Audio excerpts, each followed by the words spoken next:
नमस्कार प्रेक्षकांनो, मालिका आता एका जबरदस्त वळणावर आलेली आहे. सावली इकडे ओवीला घेऊन विठुरायाच्या दर्शनाला आणि गाण्याची जी सेवा आहे ती सेवा करायला आलेली असते. आणि मंडळी, आपल्याला माहीत झालंय की जे टेंडर होतं ते सावलीला मिळालंय आणि भैरवीची आता हार झालेली आहे.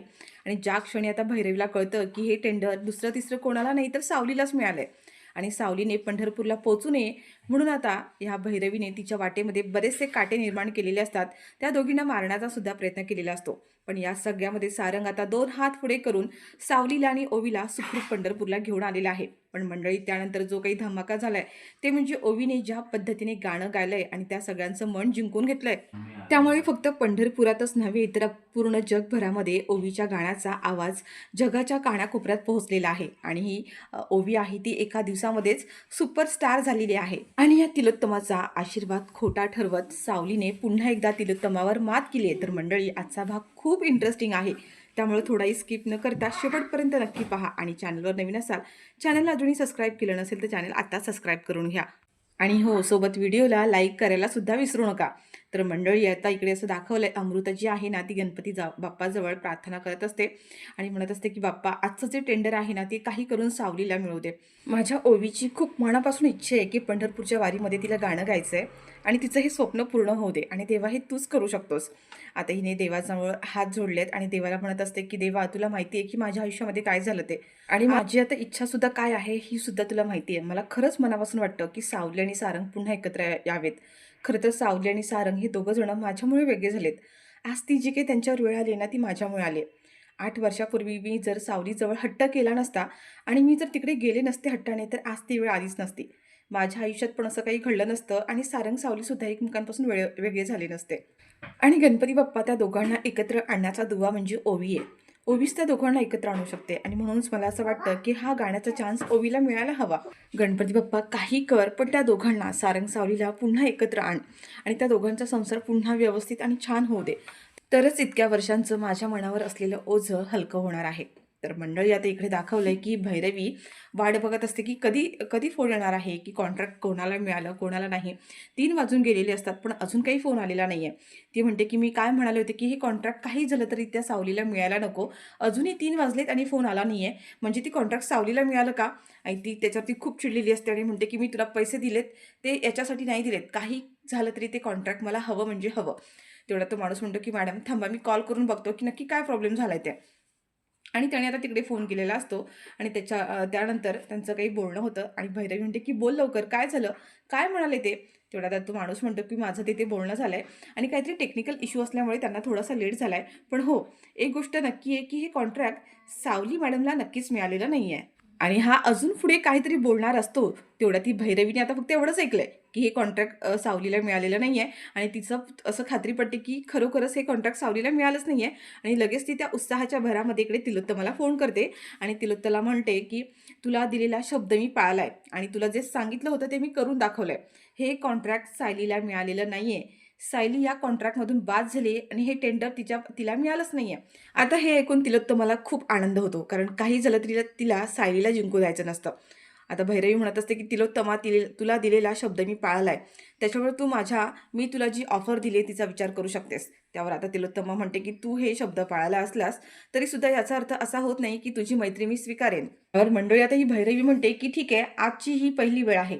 यापुढे तुझी प्रत्येक गोष्टीत मी तुला अशी साथ देणार आहे. जोपर्यंत तू माझ्यावर पूर्णपणे विश्वास ठेवत नाहीयेस तोपर्यंत प्रत्येक गोष्टीत मी तुझ्यासाठी मदत करेन. आणि तिलोत्तमा सुद्धा म्हणते की जोपर्यंत माझा तुझ्यावरती पूर्णपणे विश्वास बसत नाहीये तोपर्यंत मी तुझी ऑफर कधीच स्वीकारणार नाहीये. तर मंडळी, आता ह्या दोघींमध्ये बोलणं झालंय खरं, पण इकडे आता हिला भैरवीचा खूप मोठा गैरसमज झालाय की तिला असं वाटतं की ते कॉन्ट्रॅक्ट सावलीला मिळालं नाहीये, टेंडर सावलीला मिळालं नाहीये, याचा अर्थ ते आपल्यालाच मिळणार. आणि ती फुल कॉन्फिडंट असते.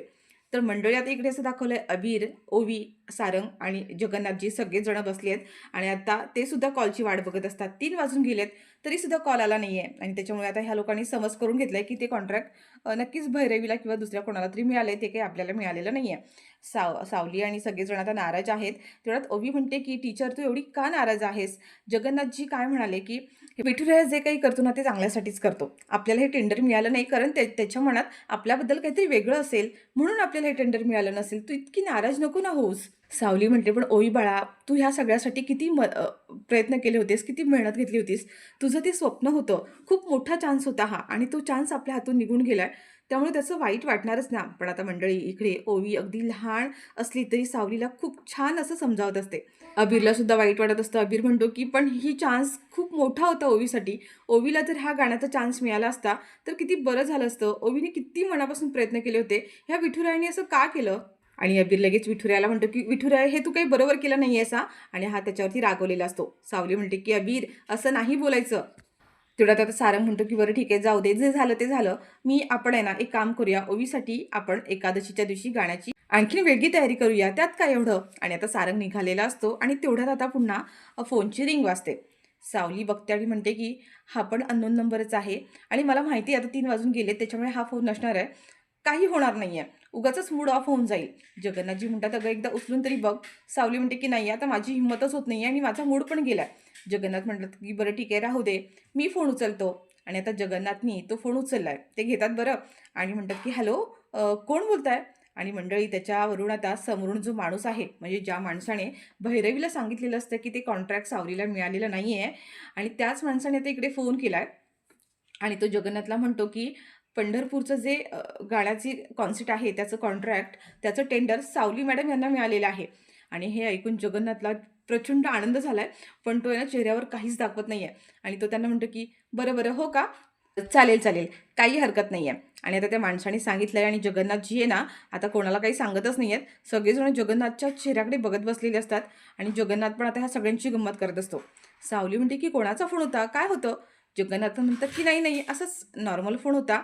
आणि त्यावर आता सारंगसुद्धा निघालेला असतो आणि जगन्नाथ म्हणतात की "काय ना, ज्या माणसाने फोन केला होता तो म्हणत होता की हे पंढरपूरच्या गाण्याचं कॉन्ट्रॅक्ट आहे ना, ते सावली मॅडमला मिळालंय म्हणे." असं काहीतरी म्हणत होता तो. आता मंडळी हे ऐकल्यानंतर सावलीला जो आनंद झालाय ना, तो आनंद तिच्या गगनात मावत नाही असं झालंय. म्हणजे सगळेजण खूप खुश झालेले असतात. इकडे ओवी, अबीर तर अक्षरशः नाचायला लागलेले असतात की ए, ए, ए करून ते जोरजोरात ओरडत असतात. एवढा गोंधळ आणि एवढा धुमाकूळ घातलेला असतो ना, अक्षरशः सावली आणि सारंग आता दोघांना जाऊन पकडतात आणि दोघांची पण तोंडच बंद करतात. आता या दोघांना काही ओरडता येत नाहीये. मग जगन्नाथ उठतात आणि जगन्नाथजी आता ओरडायला लागतात. आणि मग काय आता सगळ्यांचा अगदी धुमाकूळ सुरू झालेला असतो. सारंग म्हणतो, की "चला आता आपल्याला लवकर तयारी करायची आहे. उद्या आपल्याला जायचंय पंढरपूरला." तर मंडळी इकडे आता जी अमृता आहे ना, सारंग आणि ओवीची वाट बघत असते, की काय निकाल लागला असेल. तिला बिचारीला खूप काळजी लागून राहिलेली असते आणि तिलोत्तमा येते आणि म्हणते, की "काय झालं अमृता? कोणाची वाट पाहतेस? सारंगची वाट पाहतेस का?" त्यावर आता ही म्हणते, की "हो ना, सारंग आणि ओवी बघा ना अजून आल्या नाहीयेत आणि आज तो त्यांच्या टेंडरचा निकालसुद्धा लागणार होता ना. काय निकाल लागला असेल, काय नाही, काही कळतच नाहीये हो. मला खूप काळजी वाटून राहिली आहे. काही झालं तरी हे टेंडर सावलीला मिळायला हवं." आता ती असं म्हणत असते, तर तिलोत्तमा मनातल्या मनात म्हणते, की "काय ना, हे टेंडर तुझ्या सावलीला कधीच मिळणार नाहीये. ज्या लोकांनी ह्या तिलोत्तमाला पंगा घेतलाय, तिच्या वाटेत आडवे आलेत, त्यांना ही तिलोत्तमा कधी जिंकू देणारच नाही." अमृता म्हणते, की "आई होईलच ना असं?" आणि ह्या दोघींचं बोलणं सुरू असतं. तेवढ्यात समोरून आता सारंग आणि ओवी दोघं सुद्धा घरी आलेत आणि तेवढ्यात आता अमृता पाहते आणि म्हणते, की "हे बघा, हे बघा आले." आता आता घरी येताना ओवीने तिचा चेहरा अगदीच पूर्णपणे पाडलेला असतो आणि जेव्हा हे सगळं तिलोत्तमा पाहते, ओवीचा चेहरा बघून तिला अंदाज आलेला असतो, की ह्यांना काही टेंडर मिळालेलं नाहीये. अमृता म्हणते, की "काय झालं? टेंडरचा काय निकाल लागला? हे मिळालं का आपल्याला?" त्यावर सारंगची आपली नॉर्मल रिॲक्शन असते, की "हां, हां, हां." पण ओवी म्हणते, की "काकू, नाही ना." आणि तिने असं तोंड बारीक केलेलं असतं. आता अमृता म्हणते, की "काय? टेंडर आपल्याला मिळालं नाहीये का? काय झालं नक्की?"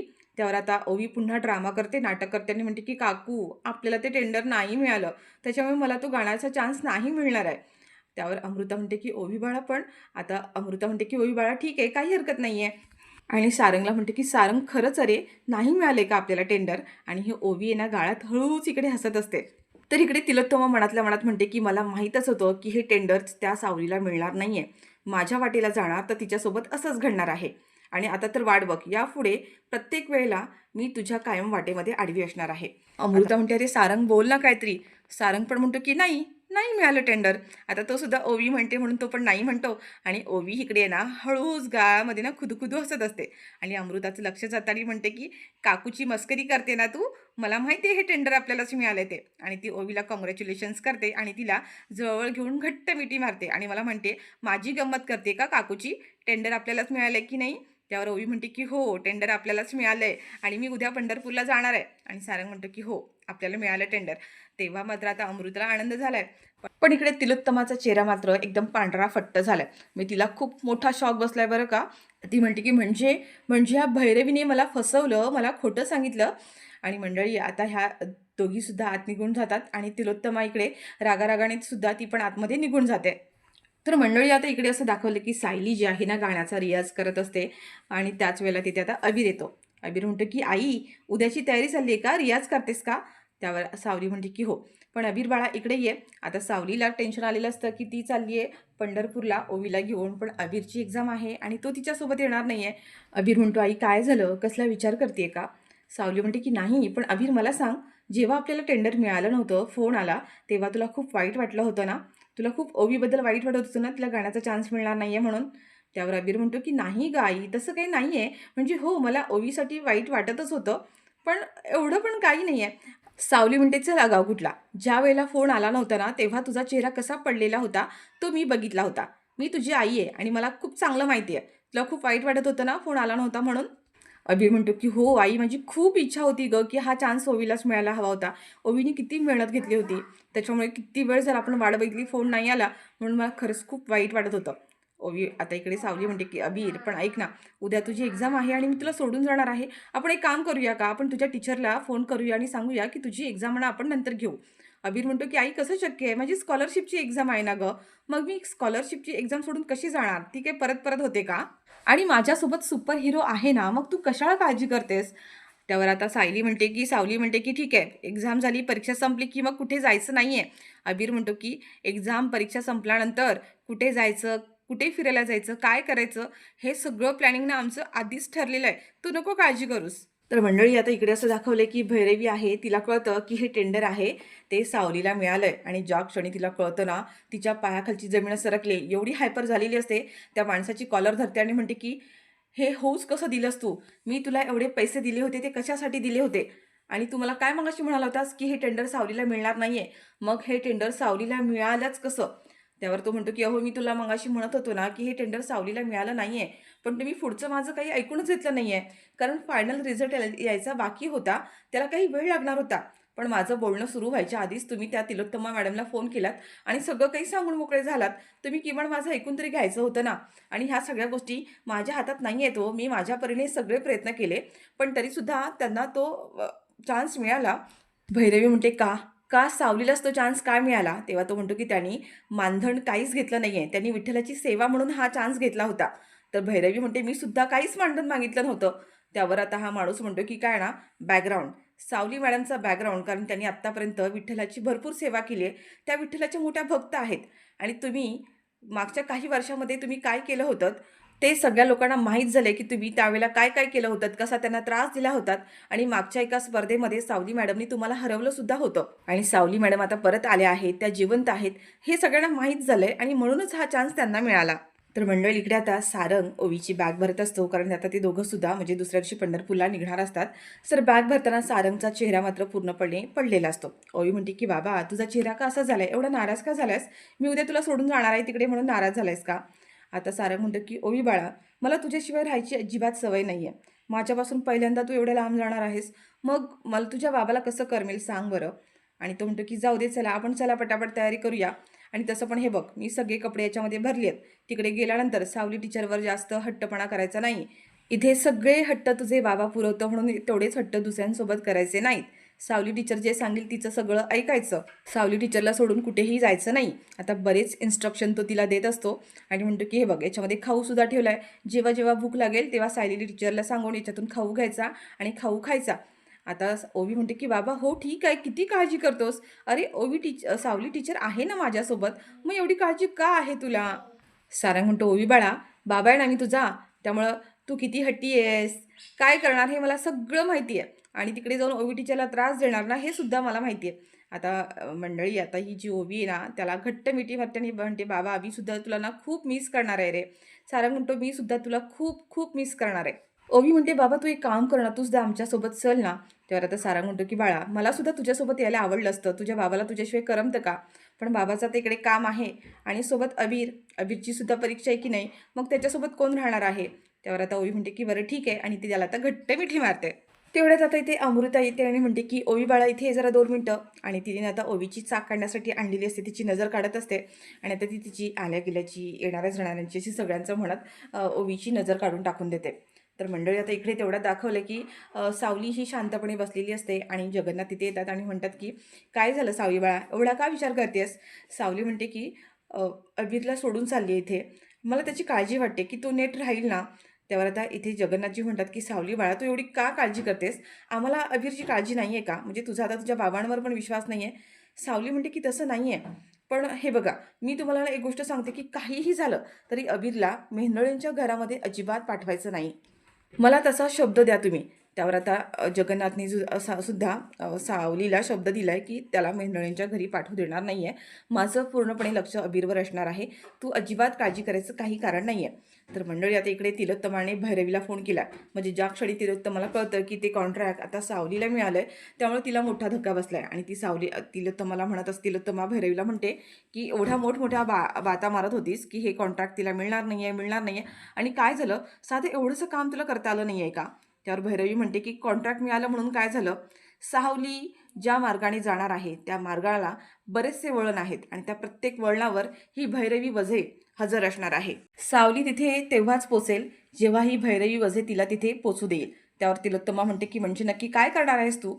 त्यावर आता ही भैरवी म्हणते, की "उद्याच पाहशील." तर मंडळी आता इकडे प्रोमोमध्ये असं दाखवलं, की सावली चालली आहे ओवीला घेऊन आणि भैरवी आणि ह्या मोनिका तिथे उभ्या असतात आणि सावलीकडे रागारागाने बघत असतात आणि सावलीने सुद्धा पाहिलंय. आता सावली तिकडे पोहोचू नये, पंढरपूरला पोहोचू नये, तिचं गाणं होऊ नये म्हणून भैरवीने तिच्या वाटेत बऱ्याच गोष्टी अडचणी आणलेल्या आहेत. जेणेकरून म्हणजे सावलीला आणि ओवीला किडनॅप करण्याचा तिने प्रयत्न केलाय.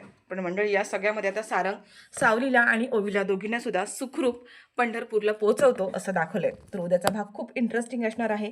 त्यामुळे उद्याचा भाग पाहायला विसरू नका आणि तुम्हाला हा आजचा भाग कसा वाटला कमेंट करून नक्की सांगा. व्हिडिओ आवडला असेल तर व्हिडिओला लाईक करा, शेअर करा आणि चॅनलवर नवीन असाल, चॅनल अजूनही सबस्क्राईब केलं नसेल तर चॅनल आत्ताच सबस्क्राईब करून घ्या आणि व्हिडिओला पटापट लाईक करा.